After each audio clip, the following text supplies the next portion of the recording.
సుబ్రహ్మణ్యేశ్వర స్వామి వారికి ఉన్నటువంటి 6 ముఖాలే 6 క్షేత్రాలయ్యాయి తమిళనాడులో.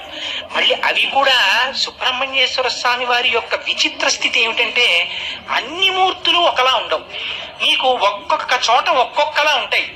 ఆయన తిరుత్తని అని ఒక క్షేత్రం ఉంది, సాధారణంగా తిరుపతి వెళ్ళిన వాళ్ళు వెళుతుంటారు, అన్ని కొండ మీద ఉంటాయి సుబ్రహ్మణ్యేశ్వర స్వామి వారివి. తిరుత్తనిలో ఆయన క్రౌంచాసురుడు అనే రాక్షసుడిని సంహరించి విశ్రాంతి తీసుకున్నారు అక్కడ. రెండవది తిరుత్తని తర్వాత పళని. ఆ పళని దగ్గరికి వెళ్ళేటప్పటికి దండాయుధపాణి అంటారు, చేతిలో ఒక కర్ణ పట్టుకుని యుక్తకేశుడై శిరస్సు మీద రోమాలు లేకుండా కేశములు లేకుండా ఓ గోచి ఒకటి పెట్టుకుని ఉంటారు. అదే స్వరూపం రమణ మహర్షిది. పళనిలో దండాయుధపాణిగా ఉంటారు.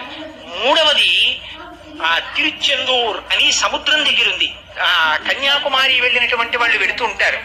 ఆ తిరుచెందూరులో ఉన్నటువంటి స్వామి సముద్రం వంక చూస్తూ ఉంటారు. అక్కడే మామిడి చెట్టు రూపంలో వచ్చినటువంటి